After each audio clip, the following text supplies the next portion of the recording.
गडचिरोली जिल्ह्यातील कोरची, भामरागड, सिरोंचा या तालुक्यात परतीच्या पावसामुळे भात, मिरची, कापसाची शेतीला मोठा नुकसान झालेला आहे। आपण दृश्यामध्ये बघू शकतो हे कापसाची शेती आहे आणि कापसाचे वृक्ष बघा कशा प्रकारे वरती जे आहे ते लागलेला फूल परतीच्या पाऊस किंवा वातावरणात बदलामुळे खाली पडलेला आहे आणि खाली जे आहे ते कपास लागलेली आहे।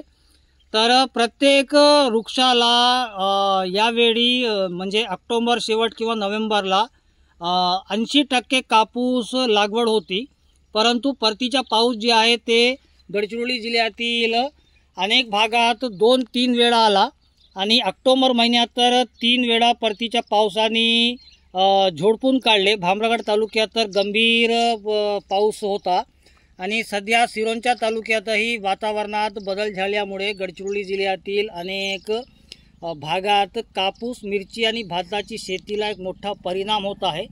हातात आलेला पीक जे आहे ते भाताच्या पूर्णपणे नुकसान झालेलं आहे। कापसाची तीच परिस्थिती आहे आणि आपण दृश्यामध्ये बघू शकतो की कशा प्रकारे खालच्या स्तरावर कापूस दिसत आहे आणि वरच्या स्तरावर वृक्ष जे आहे ते खराब झालेले आहेत आणि प्रत्येक एकरी जवळपास 8 ते 10 क्विंटल किंवा 12 क्विंटल कापूस शेतकरी उत्पादित करतो, परंतु वातावरणात बदलामुळे आणि सध्या परतीच्या पावसामुळे अनेक शेतकऱ्यांना एक मोठा नुकसान यावेळी सहन करावा लागत आहे। कारण की सुरुवातीलाही जास्त पाऊस होता पावसाळ्यात, नंतर आता हिवाळ्यातही परतीच्या पावसामुळे अनेक भागात पिकाचे नुकसान झालेले आहेत आणि भात शेतीला सर्वात जास्त फटका आणि कापूस शेतीला सर्वात जास्त फटका यावेळी बसलेला आहे। कॅमेरामॅन सोहेल पठाण सोबत मी एमडी इरफान, TV9 गडचिरोली।